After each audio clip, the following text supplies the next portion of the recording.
नमस्कार दोस्तों, जय हिंद, वंदे मातरम। आप सभी का स्वागत अभिनंदन है टीटी फैमिली शिक्षकों के परिवार जायसवाल कोचिंग सेंटर पर, पावर्ड बाय शिक्षा ही प्रकाश है। साथियों, हम बात करेंगे पर्यावरण ईवीएस की, बात करेंगे एनसीईआरटी के पैटर्न पर। यह क्लास नंबर 6 है बाई जायसवाल सर। प्रत्येक क्लास का जो सेशन होता है, जो क्वेश्चन होते हैं आपके एनसीईआरटी के पैटर्न पर, सारे यह निचोड़ होता है। जी हाँ, एनसीईआरटी के पैटर्न पर जो आपके सिलेबस के अकॉर्डिंग है। और ये क्लास नंबर 6 में आज हम बात करेंगे, टोटल 25 प्रश्न करेंगे। जी हाँ, इस क्लास में बेहतरीन लाजवाब प्रश्न करेंगे। और आज की जो प्रश्न रहेंगे, जो आपके 8 ग्रह हैं, इन ग्रहों से संबंधित प्रश्न रहेंगे। क्योंकि ग्रह से संबंधित देखा है हमने सिलेबस में, एक प्रश्न जरूर पूछा जाता है। तो चलिए इस टॉपिक को भी कवर कर लेते हैं। और इसकी पिछली क्लासेस ऑलरेडी कंप्लीट हो चुकी, जिसका आई बटन पर लिंक दे दिया गया है। प्रत्येक क्लास फ्री ऑफ कॉस्ट है, क्योंकि ये राष्ट्रहित में टीटी फैमिली है, शिक्षकों का परिवार है, आपका परिवार है। पहला प्रश्न है, सबसे गर्म ग्रह का नाम बताइए। ये पिछले क्वेश्चन का या पिछले क्लास का मॉक क्वेश्चन था। बहुत शिक्षक बंधुओं ने यहाँ पे कमेंट किया, बहुत बहुत दिल से धन्यवाद करते हैं सभी का मॉक क्वेश्चन का कमेंट करने के लिए। सबसे गर्म ग्रह है, सभी परिचित होंगे, हम बात करेंगे। जी हाँ, बुध ग्रह या शुक्र ग्रह। काफ़ी सारे देखिए बुध ग्रह पे करते हैं, बुध ग्रह की सबसे नज़दीक है तो बुध ग्रह होगा।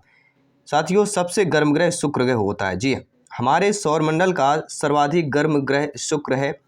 इसका औसत सतह का तापमान 7350 केल्विन है। शुक्र का वायुमंडल कार्बन डाइऑक्साइड और सल्फर डाइऑक्साइड के घने बादलों के कारण सौरमंडल का सबसे शक्तिशाली ग्रीन हाउस प्रभाव उत्पन्न करता है। इसी कारण इसे प्रेशर कुकर कंडीशन वाला भी ग्रह कहते हैं। अगर प्रश्न पर आपको यह प्रश्न दिख जाए कि प्रेशर कुकर कंडीशन वाला ग्रह का नाम बताइए, आपका शुक्र ग्रह है और कोई ग्रह नहीं है। दूसरा प्रश्न है साथियों, बुध ग्रह या बुध सूर्य से ग्रह है, पहला ग्रह है, तीसरा ग्रह है, पांचवा ग्रह है, सातवां ग्रह है। यानी यहाँ पे क्रमांक बताना है आपको।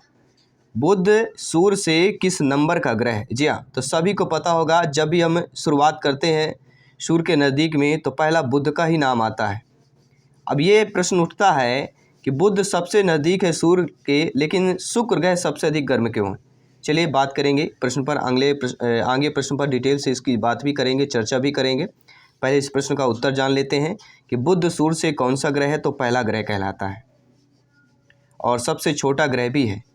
यह 88 दिनों में सूर्य की परिक्रमा पूर्ण कर लेता है। जी हाँ, बुध एक ऐसा ग्रह है जो सूर्य की सबसे कम दिनों में 88 दिनों में सूर्य की परिक्रमा पूर्ण कर लेता है।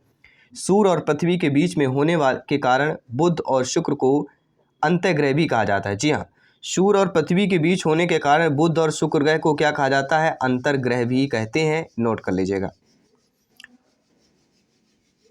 और बुध एक दिन में पृथ्वी के 90 दिन के बराबर होता है। जी हाँ, बुध का एक दिन पृथ्वी के कितने दिन के बराबर होता है, 90 दिन के बराबर होता है। इसीलिए इतने जल्दी यह क्या कर लेता है, परिक्रमण कर लेता है। और पृथ्वी का 18वां भाग है। जी हाँ, बुध ग्रह जो है ये पृथ्वी के कितने भाग में पर है, 18वें भाग पर आता है। और सबसे पास गुजरने वाला जो कृत्रिम उपग्रह है वह मैसेर 10। ठीक है, बुध के सबसे पास गुजरने वाला कृत्रिम ग्रह उपग्रह मैसेर 10 था, जिसके द्वारा लिए गए चित्रों से पता चलता है कि बुध का कोई उपग्रह नहीं है। तो ये भी नोट कर लीजिएगा कि बुध के पास कोई भी उपग्रह नहीं है। आकार के अनुसार शुक्र का हमारे सौरमंडल में कौन सा क्रमांक है, किसकी बात करेंगे, आकार के आधार पर बताना है। जी हाँ, आकार के आधार पर हमारे सौरमंडल में शुक्र ग्रह का जो आता है वह आता है 6ठे नंबर पर। ठीक है, 6ठे नंबर पर आता है। बी ऑप्शन को सही कर लीजिए। देखिए, आरोही क्रम में जाने सबसे बड़ा बृहस्पति होता है, दूसरे नंबर पे शनि, अरुण, वरुण, पाँचवें पे पृथ्वी आता है, 6ठे पर शुक्र आता है, मंगल 7वें पर और 8वें पे बुध आता है। तो शुक्र यहाँ पे कितने नंबर पर आया है, 6ठे नंबर पर, इसलिए हमें यहाँ पे बी ऑप्शन को सही किया है। किसी भी प्रश्न पर डाउट है, प्रत्येक भाई बहन शिक्षक बंधु का जिनका सपना है टीटी एग्जाम को फतेह करना, सिलेक्शन का 101% जो है पक्का करना, सभी कमेंट कीजिएगा। जायसवाल सर आप सभी का अभिनंदन, स्वागत करते हैं। साथियों, निम्नलिखित में से कौन सा ग्रह सबसे गर्म है। हम पिछले क्वेश्चन पे बात कर चुके हैं, मॉक क्वेश्चन पर बात कर चुके हैं पिछले क्लास के। जी हाँ, शुक्र ग्रह की बात करेंगे। सूर्य, शुक्र जो है सूर्य से निकटतम दूसरा ग्रह है तथा सूर्य की परिक्रमा 225 दिनों में पूरा करता है। ये ग्रहों की सामान्य दिशा के विपरीत सूर्य के पूर्व से पश्चिम दिशा में परिक्रमण करता है। किस दिशा में करता है? पूर्व से पश्चिम की दिशा में। और इसे शाम का तारा, भोर का तारा भी कहते हैं। इसके वायुमंडल में कार्बन डाइऑक्साइड 90 से 95% तक उपस्थित है। जी हाँ, शुक्र ग्रह की बात करेंगे, जिससे इसके वायुमंडल में ग्रीन हाउस प्रभाव अत्यंत तीव्र रहता है। इसी कारण यह सबसे गर्म ग्रह के नाम से जाना जाता है, सबसे गर्म ग्रह कहलाता है। ठीक है, आई थिंक आप समझ गए होंगे कि बुध की जगह शुक्र ग्रह सबसे गर्म ग्रह क्यों है। इनमें से किस ग्रह का कोई उपग्रह नहीं है? तो अभी हम बात कर चुके हैं, शुक्र ग्रह का कोई उपग्रह नहीं है। बाकी यूरेनस, बृहस्पति, नेपच्यून, इन तीनों के उपग्रह हैं। शुक्र ग्रह का आपका कोई उपग्रह नहीं है। और यह सूर्य का निकटतम दूसरा ग्रह है। 225 दिनों में सूर्य की परिक्रमा पूर्ण कर लेता है। इसे सांझ का तारा, भोर के तारा के नाम से भी जाना जाता है। और पृथ्वी की जुड़वा बहन भी शुक्र ग्रह को ही कहा जाता है। अगला प्रश्न है, शुक्र सूर्य से खाली स्थान जो है ग्रह है। शुक्र की बात करेंगे तो शुक्र देखिए सभी को पता होगा, शुक्र जो है सूर्य से दूसरे नंबर का ग्रह कहलाता है। पहले आता है बुध, इसके बाद शुक्र ग्रह आता है। अगला प्रश्न है, पृथ्वी की परिधि लगभग कितनी है? 40,000 किलोमीटर, 60,000 किलोमीटर, 80 किलोमीटर या 1,00,000 किलोमीटर की बात करेंगे। सभी कमेंट कीजिएगा अगर आपको पता है। जी हाँ, तो यहाँ पे सभी लोग कमेंट करके बता दीजिएगा पृथ्वी की परिधि लगभग कितनी है। तो लगभग 40,000 के आसपास, या औसतन इसको कितना माना गया है? 40,041। औसतन जो है 40,041 किलोमीटर औसत माना गया है। इसलिए पृथ्वी की परिधि लगभग आपकी 40,000 किलोमीटर के आसपास है। अगला प्रश्न दिया गया कि पृथ्वी सूर्य से खाली स्थान ग्रह है। तो पृथ्वी सूर्य से कौन सा ग्रह है? पहला आता है आपका बुध आ जाता है, फिर शुक्र आ जाता है, बुध, शुक्र, पृथ्वी, मंगल। ठीक है, तो बुध शुक्र के बाद सूर्य से तीसरे नंबर पर हमारी आती है पृथ्वी। पहले आता है बुध पहले नंबर पर, इसके बाद आता है शुक्र, इसके बाद आती है पृथ्वी। बुध, शुक्र, पृथ्वी, मंगल। ठीक है, तो मंगल हमारा चौथे नंबर पर है सूर्य से, और पृथ्वी जो है तीसरे नंबर पर है। बुध, शुक्र, पृथ्वी, मंगल, बृहस्पति, शनि, अरुण, वरुण, ये आपके 8 ग्रह हैं। और पृथ्वी एक ऐसा ज्ञात ब्रह्मांड में एकमात्र ऐसा ग्रह है जहाँ जीवन की उपस्थिति है। यह सौर मंडल में सबसे घना और 4 स्थलीय ग्रहों से सबसे बड़ा ग्रह कहलाता है। जी हाँ, जो 4 स्थलीय आपके ग्रह हैं, स्थलीय ग्रह जो हैं, उनमें से सबसे बड़ा ग्रह आपका पृथ्वी है। अगला प्रश्न है, पृथ्वी को खाली स्थान किस नाम से जाना जाता है? ऑरेंज ग्रह, हरा ग्रह, नीला ग्रह, पीला ग्रह के नाम से जाना जाता है। सभी परिचित होंगे। जी हाँ, काफ़ी बार पूछा गया प्रश्न, काफ़ी बार कॉम्पिटिटिव में पूछा जाता है। तो दूर से देखा जाए पृथ्वी को तो किस तरह से दिखाई देता है? नीला ग्रह, क्योंकि आपको पता है, ठीक है, कि 4 भागों में से 4 भागों में से 3 भाग पृथ्वी जल से घिरा हुआ है। केवल एक भाग आपका स्थल है, बाकी आपका जल से घिरा हुआ है। 4 भागों में 3 भाग जल से घिरा हुआ है, इसलिए यह नीला ग्रह दिखता है दूर से, और नीला ग्रह के नाम से भी जाना भी जाता है। धरती ही एकमात्र ऐसा ग्रह है जिस पर जीवन का अस्तित्व है, और इसी कारण से हरा ग्रह भी इसे कहते हैं। जी हाँ, हरा ग्रह भी कहते हैं। लेकिन प्रश्न का खगोल की संदर्भ होने के कारण अभीष्ट उत्तर यहाँ पे क्या माना गया है? नीला ग्रह। वैसे हरा ग्रह भी कहते हैं, लेकिन यहाँ पे नीला ग्रह सही होगा। इसका हमने स्पष्ट आपको बता भी दिया गया है, क्योंकि किसी अन्य ग्रह पर महासागर सांस लेने के लिए पर्याप्त ऑक्सीजन तथा जीवन का कोई रूप नहीं है। संपूर्ण ज्ञात अंतरिक्ष में पृथ्वी की तरह दूसरा ग्रह नहीं है। इसलिए हम बात करेंगे ऑप्शन नंबर सी की।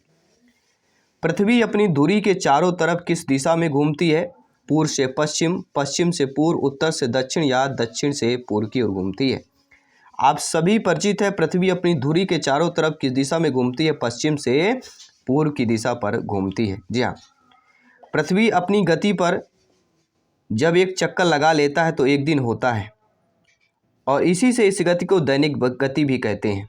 पृथ्वी जिस धुरी पर घूमती है वहाँ क्या है? एक काल्पनिक रेखा है जो पृथ्वी के केंद्र से होकर उत्तर और दक्षिणी ध्रुव को मिलाती है।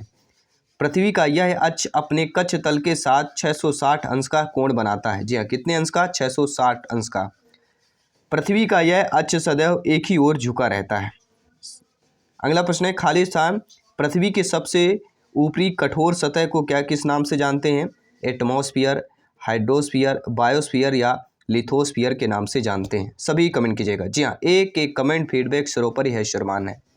तो पृथ्वी के सबसे ऊपरी परत जो कठोर है उस किस नाम से जानते हैं? वह लिथोस्फियर के नाम से जाना जाता है। जी हाँ, स्थल मंडल अर्थात लिथोस्फियर।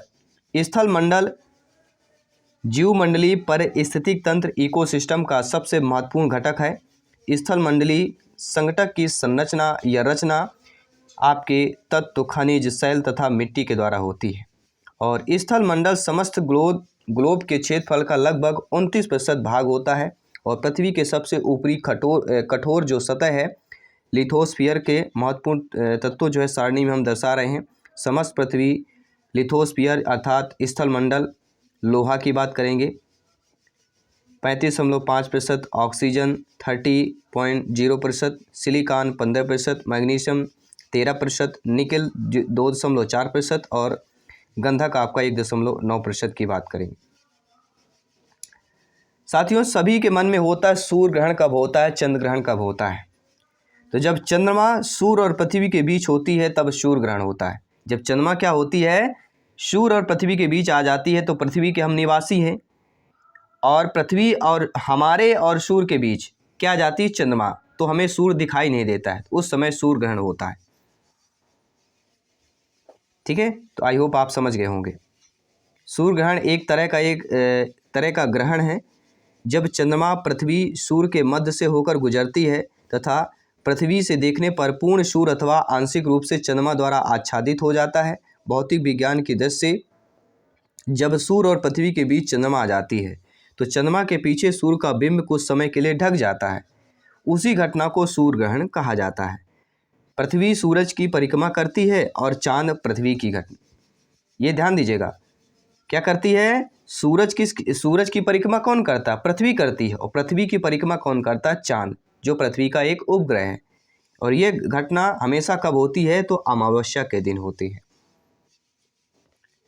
अगला प्रश्न है, सूर्य और पृथ्वी की मध्यमान दूरी सन्निकटतः लगभग कितनी है? तो सूर्य और पृथ्वी की मध्यमान दूरी सन्निकट अगर देखा जाए तो आपके 14,96,00,000 किलोमीटर के आसपास है। सी ऑप्शन को सही कर लीजिएगा। अगला प्रश्न है, पृथ्वी की परपटी का आधा भाग किस खनिज से बना हुआ है? काल, माइका, एम्फीबोल या फेल्डस्पर की बात करेंगे। तो पृथ्वी की परपटी का आधा भाग जो है आपके फेल्डस्पर खनिज से बना हुआ है। जी हाँ, जिसे हम क्रिस्ट, पृथ्वी की परपटी अर्थात क्रिस्ट ठोस पृथ्वी का सबसे बाहरी भाग है। परपटी का आधा भाग फेल्डस्पर से बना हुआ है। फेल्डस्पर का रंग हल्का क्रीम से हल्का गुलाबी तक होता है। चीनी मिट्टी के बर्तन तथा कांच बनाने में इसका उपयोग होता है। चीनी मिट्टी के बर्तन और कांच बनाने में किसका उपयोग होता है? फेल्डस्पर का प्रयोग होता है। अगला प्रश्न है साथियों, निम्नलिखित में से कौन सा एक बौना ग्रह नहीं है? तो आप सभी परिचित है मेक, प्लूटो और एस। प्लूटो को पहले ग्रह में गिना जाता था 9वें ग्रह में, लेकिन अब इसको एक बौने ग्रह में कर दिया गया है। तो आपके प्लूटो को अब शामिल नहीं, टोटल 8 ही ग्रह हैं। तो इनमें से आपका मंगल ग्रह बौने ग्रह पे नहीं आता है, बाकी ये तीनों आपके बौने ग्रह पर अब गिना जा रहा है। बुध, शुक्र, पृथ्वी, बृहस्पति, शनि, अरुण, वरुण ये आपके परंपरागत ग्रह हैं। वामन अर्थात बौना ग्रह अपनी कक्ष से सूर्य की परिक्रमा करते हैं। इनके पास अपने गुरुत्वाकर्षण को बनाए रखने के लिए इतना द्रव्यमान होता है कि हाइड्रोस्टैटिक इक्विलिब्रियम लगभग गोल आकार प्राप्त कर लेते हैं और इनकी कक्षा पड़ोसी खगोलीय पिंड की कक्षा से मुक्त नहीं होती है एवं ये उपग्रह नहीं होते हैं। आकार के संबंध में या आकार के संदर्भ में मंगल का हमारे सौर मंडल में स्थान क्या है? आकार के संदर्भ में बताना है। तो सबसे पहले आपका बृहस्पति आता है, ठीक है, शनि, अरुण, वरुण, ठीक है। मंगल हमारे किस पर आता है? छठे ग्रह पर आता है। मंगल जो है आकार के संदर्भ में छठवें ग्रह पर आता है। सबसे बड़ा बृहस्पति, शनि, अरुण, वरुण, फिर पृथ्वी आता है, फिर शुक्र आता है, फिर मंगल, फिर बुध। कौन आता है? बृहस्पति, शनि, अरुण, वरुण, 5वें पे पृथ्वी, 6वें पे शुक्र, 7वें पे मंगल और 8वें पे बुध आता है। आकार के संदर्भ में मंगल का हमारे सौर मंडल में 7वां मंगल का 7वां स्थान है, ठीक है, ध्यान दीजिएगा, यहाँ पे छठा नहीं होगा, 7वां कर लीजिएगा। मंगल का 7वां है, शुक्र का आपका 6वां है और पृथ्वी का 5वां है। इनमें से सबसे छोटा ग्रह का नाम बताइए। तो सबसे छोटा ग्रह अगर की बात करें तो आपका मंगल ही होगा, क्योंकि मंगल के पहले आपके सारे पृथ्वी, यूरेनस, नेपच्यून ये पहले आते हैं। तो मंगल यहाँ पे सबसे छोटा ग्रह हो जाएगा, ठीक है। तो इसके लिए आपके जानना बहुत ज़रूरी है। देखिए अवरोही क्रम में जो आकार होता है बृहस्पति, शनि, अरुण, वरुण, पृथ्वी, शुक्र, मंगल, बुध, अवरोही क्रम में।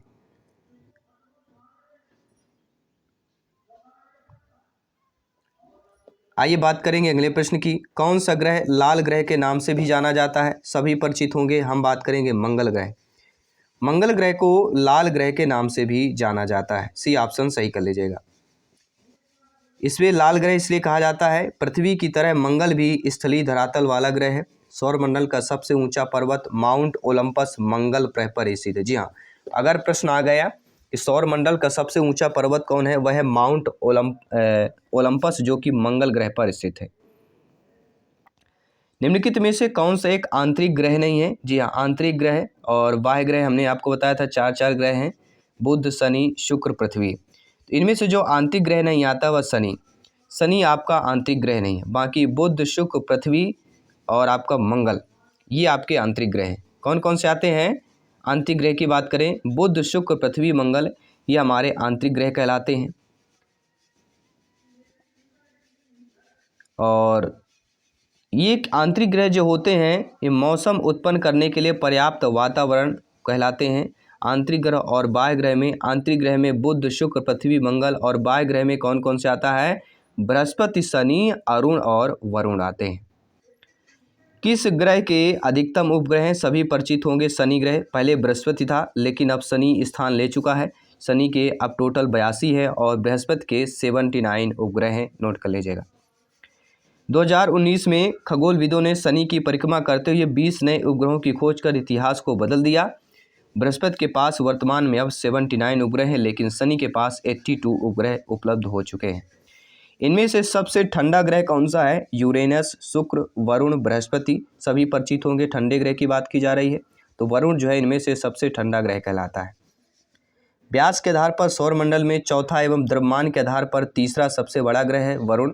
इसकी खोज 1846 ईस्वी में जहान गॉले ने की थी। हरे रंग का यह ग्रह है पृथ्वी के द्रव्यमान का 17 गुना तथा सूर्य से पृथ्वी की दूरी का लगभग 30 गुना दूरी पर है। सूर्य से अधिक दूरी होने के कारण यह सबसे ठंडा ग्रह कहलाता है। अगला है, आकार के संदर्भ में शनि का हमारे सौरमंडल में स्थान क्या है? तो बृहस्पति के बाद किसका आता है? शनि का नाम ही आता है, इसलिए बृहस्पति पहला और शनि दूसरा हो जाएगा आकार के संदर्भ में। अगला प्रश्न है, किस ग्रह को एक बौना ग्रह कर भी संबोधित किया जाता है? जी हाँ, प्लूटो, बुध, बृहस्पति, शनि। देखिए बुध, बृहस्पति, शनि ये तीनों आपके ग्रह कहलाते हैं, लेकिन प्लूटो को एक बौने ग्रह पर सूचित किया जाता था। पहले ग्रह पर गिना जाता था, अर्थात यम, जिसे हम प्लूटो के नाम से कहते हैं। इसकी खोज 1930 ईस्वी में क्लाइड टोम्बो ने की थी। किसने की थी? क्लाइड टोम्बो ने। प्लूटो को सौरमंडल का 9वां एवं सबसे छोटा ग्रह माना जाता था, लेकिन 24 अगस्त 2006 से प्लूटो का ग्रह का दर्जा छीन लिया गया है। कब छीना गया है प्लूटो का? यह प्रश्न आ सकता है कि प्लूटो ग्रह का दर्जा कब छीना गया है? 24 अगस्त 2006 को। प्लूटो ने अपनी कक्षा वरुण, नेपच्यून की कक्षा को ओवरलैप करती है। प्लूटो, सिरिस, सिरान, इरिस को बौने ग्रह का दर्जा प्राप्त दिया गया है। अगला प्रश्न है, यूरेनस सूर्य से कौन सा ग्रह है? पहला है, तीसरा है, पांचवा है, सातवां। तो हिंदी इंग्लिश दोनों में आपको पता होना चाहिए। यूरेनस अर्थात हम किसकी बात करेंगे? अरुण की। अरुण ग्रह को ही इंग्लिश में यूरेनस कहा जाता है। तो यह हमारे यूरेनस सूर्य से अगर देखा जाए तो सूर्य से हमारे ग्रहों में अगर देखा जाए तो यह 7वां स्थान रखता है। जी हाँ, सूर्य के संदर्भ में देखा जाए तो बृहस्पति, शनि, अरुण हमारे सौरमंडल में देव दानव कहे जाने वाले 4 ग्रह हैं। देव दानव, बृहस्पति, शनि, वरुण और अरुण, ये क्या कहलाते हैं? देव दानव ग्रह कहे जाते हैं। अंतर्राष्ट्रीय तिथि रेखा खाली स्थान महासागर के बीच से होकर गुजरती है। आर्कटिक महासागर, हिंद महासागर, अटलांटिक महासागर, प्रशांत महासागर। तो अंतर्राष्ट्रीय जो तिथि रेखा है किस महासागर के बीच से होकर गुजरती है? वह साथियों प्रशांत महासागर। जी हाँ, अंतर्राष्ट्रीय तिथि रेखा जो है प्रशांत महासागर के बीच से होकर गुजरती है। इस रेखा पर तिथि का परिवर्तन होता है। इस रेखा का निर्धारण 1884 ईस्वी में वाशिंगटन में संपन्न एक सम्मेलन में किया गया था। जब कोई जलयान पश्चिम दिशा में यात्रा करता है तो उसकी तिथि में एक दिन जोड़ दिया जाता है, और यदि यह पूर्व की ओर यात्रा करता है तो एक दिन उनमें घटा दिया जाता है। आई होप समझ गए होंगे। और आज का जान लेते हैं मॉक क्वेश्चन क्या है आज का। निम्नलिखित में से कौन सी रेखा भारत के लगभग आधे हिस्से से होकर गुजरती है? मकर रेखा, कर्क रेखा, भूमध्य रेखा या प्रमुख भूमध्य रेखा? ये मॉक क्वेश्चन है सभी शिक्षक बंधुओं के लिए, प्रत्येक भाई बहन गृहिणी के लिए। सभी कमेंट कीजिएगा, मैं आपके साथ जयसवाल सर। 25 में से आपका स्कोर क्या है? मॉक क्वेश्चन का सभी शिक्षक बंधु कमेंट कीजिएगा जिनका सपना है टीटी एग्जाम को फतेह करना विथ टीटी एग्जाम सिलेक्शन 101%। जी हाँ, मैं आपके साथ जयसवाल सर। जल्दी मिलता हूँ अगली क्लास पर। सभी मित्रों को जय हिंद, वंदे मातरम, धन्यवाद सभी का।